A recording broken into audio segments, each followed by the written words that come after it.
Bonjour et bienvenue sur Neptune Radio. Aujourd'hui, on se retrouve pour un podcast un peu spécial et à chaque fin de série de vidéos sur des placements astrologiques, je ferai ce type de format.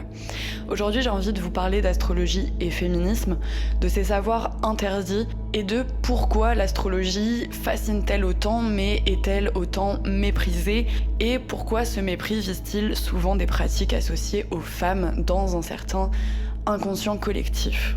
Aujourd'hui, on retrouve l'astrologie partout, sur Instagram, dans les podcasts, dans les horoscopes, et pourtant elle reste disqualifiée comme irrationnelle, frivole ou encore pas sérieuse. Ce rejet n'est pas neutre. Il est genré, historique et politique. Et je vais vous expliquer aujourd'hui pourquoi. Quand je parle d'astrologie, je parle aussi d'art divinatoire de manière générale, d'ésotérisme. Évidemment, l'astrologie, c'est le domaine que je pratique le plus et le mieux dans ces sujets-là, mais évidemment, tout ce que je vais vous dire inclut plein de branches ésotériques, plein de croyances, et aussi inclut différentes luttes, que ce soit une lutte des classes, une lutte anticoloniale ou une lutte féministe. Tout ça, de toute façon, est assez lié. Donc là, je vais essayer de me centrer principalement sur le féminisme, mais je vais forcément digresser un petit peu et je ferai après des podcasts qui parlent vraiment d'une vision anticoloniale. L'astrologie, c'est un savoir ancien. C'est un savoir qui, avant d'être un outil ésotérique, est un langage. En Mésopotamie, en Égypte, en Grèce et j'en passe, les cycles célestes sont liés par exemple aux menstruations. 28 jours qui correspondent au cycle de la lune. La fertilité, les saisons agricoles, les rythmes du corps, tout ça est vu comme un lien au cycle céleste et on retrouve dès les grottes de Lascaux l'observation des étoiles et la fascination pour elles. Les femmes sont les gardiennes des calendriers lunaires, des rites de passage et des naissances à l'époque. Mais avec la montée du christianisme, puis la rationalité scientifique moderne, les savoirs symboliques, cycliques et incarnés sont disqualifiés. Je pense aussi à la chasse aux sorcières qui a été quand même une entreprise politique de destruction des savoirs féminins, notamment médicaux, astrologiques, etc. Les femmes qui lisaient les cycles, les plantes, les signes, devenaient dangereuses. Tout ça, c'est lié au fait que ça leur donnait du pouvoir. La figure de la sorcière, c'est une femme savante. Elle sait quand planter, quand avorter, quand ritualiser, comment lire les signes. Elle n'obéit ni à l'Église, ni à l'État. À partir du XVIe siècle, le triomphe du rationalisme va de pair avec un autre phénomène majeur, la chasse aux sorcières. Entre le XVe et le XVIIe siècle, l'Europe connaît une vague massive de procès en sorcellerie. Et ce n'est pas simplement une peur de la magie, c'est une guerre contre les femmes autonomes, les femmes indépendantes, les femmes qui assument leur caractère. Elles sont presque toujours les mêmes, guérisseuses, sages-femmes, herboristes, veuves, indépendantes, des femmes âgées ou marginales. C'était souvent des femmes qui possédaient des savoirs liés au corps, à la fertilité, aux plantes ou au cycle lunaire. Cette répression, elle accompagne la naissance du capitalisme. Il s'agit de discipliner le corps féminin, de le réduire à une fonction reproductive, de détruire les solidarités féminines et les savoirs populaires. Et les femmes pratiquaient de manière générale des formes populaires de savoir, la divination, les cartes, les médecines alternatives, et ce sont surtout du coup des formes populaires, corporelles, cycliques de l'astrologie qui ont été dévalorisées. C'est un petit peu ces trucs de bonne femme, voilà, qu'on réduit et personnellement j'ai vécu beaucoup de sexisme de par le fait que je pratiquais l'astrologie et c'était toujours avec des mecs en face qui allaient me mépriser et me dire mais en fait tu connais l'effet Barnum parce que en fait y a un truc qui s'appelle l'effet Barnum dans la vie. Oui, je connais l'effet Barnum, t'inquiète, ça va. Ou qui vont essayer en fait de te mépriser et de te dire des trucs cartésiens, scientifiques, alors qu'on parle juste pas le même langage. Il y a des figures aujourd'hui archétypales qui sont assez fortes, je pense notamment à Lilith, qui était la première femme d'Adam et qui est partie du jardin d'Éden par rébellion. C'est une figure souvent utilisée par les féministes, et c'est cette figure de la femme qui refuse l'ordre imposé dès l'origine. Dans les mythes, elle ne chute pas, elle choisit de partir plutôt que de se soumettre. Elle est diabolisée pour avoir revendiqué son désir, son autonomie et son égalité. Elle incarne ce que les systèmes patriarcaux ont toujours cherché à effacer, une puissance féminine libre, indomptable, irréconciliable avec la domination. D'ailleurs, en astrologie, dans un thème astral, la présence de Lilith, qu'on appelle aussi la lune noire, et qui marque cet endroit brûlant où l'on ne transige plus, un endroit de résilience et de révolte dans notre thème astral. Donc je ferai des vidéos où je parle de la présence de Lilith dans les thèmes. Et je trouve aussi qu'il y a toujours cette sexualisation énorme en fait des figures féminines libres, notamment Lilith qui a été vue comme une démone qui couchait avec plein de démons et qui se reproduisait avec eux pour faire des bébés démons, etc. Enfin, je vulgarise le truc, mais à chaque fois, la figure de la sorcière, c'est pareil. C'est celle qui a fait un pacte avec le diable et qui a eu des relations avec. Je pense notamment aussi aux femmes rousses qui étaient considérées comme rousses parce qu'elles avaient couché avec le diable. Enfin voilà, ça allait vraiment loin. Et la sexualisation du corps des femmes dans cette histoire est aussi très présente. Je pense aussi à Eka qui aujourd'hui est très priée par les Wicca, donc les néo-sorcières, on va dire les sorcières d'aujourd'hui. Hécate qui est dans la mythologie grecque la déesse de la lune, de la magie. Elle incarne un pouvoir nocturne et indomptable. Je vous invite à aller voir le documentaire des artisans de demain qui est un couple qui font le tour du monde et qui ont un reportage qui s'appelle Sorcières d'Europe, le dernier refuge. Je vous le mets en barre de description. Il est vraiment fort et il parle des sorcières roumaines et d'à quel point elles sont respectées parce que dans la culture roumaine c'est beaucoup plus ancré, on va dire, le fait de croire aux sorcières, de croire à la magie, etc.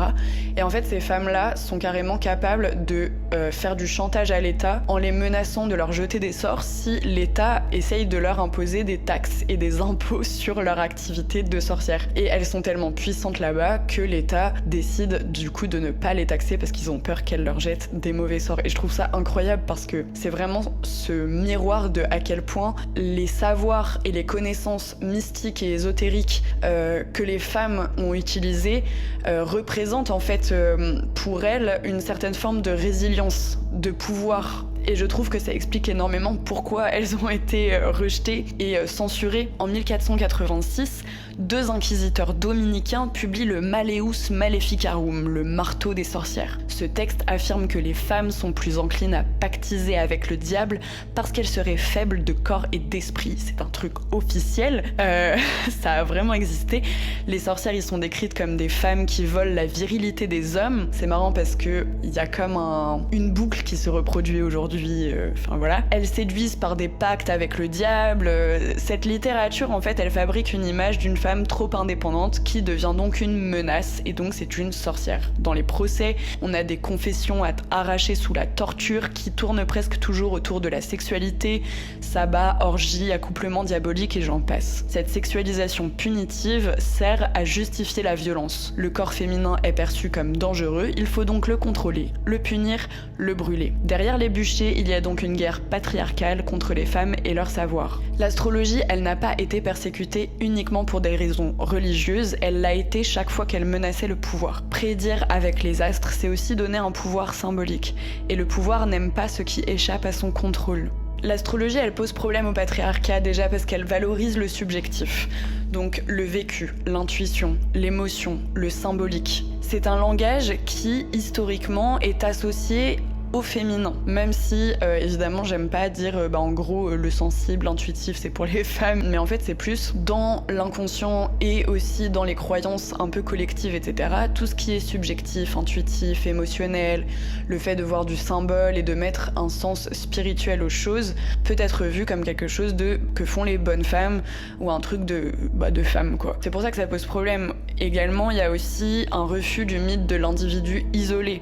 On est en relation constante au cycle, aux autres, au cosmos, et cette raison résonne avec le féminisme, les pensées relationnelles, les cosmologies aussi non occidentales. C'est quelque chose qui échappe au contrôle. On n'a pas besoin d'institutions, de diplômes d'État pour pratiquer l'astrologie, c'est un savoir qui est transmissible et qui est souvent communautaire d'ailleurs. Il y a aussi une perspective décoloniale qui est très importante, je ferai un podcast vraiment qui s'y consacrera, mais le rejet de l'astrologie et des arts divinatoires, c'est un truc où l'Europe moderne, elle a imposé sa hiérarchie. Science occidentale égale universelle, savoir symbolique égale primitif.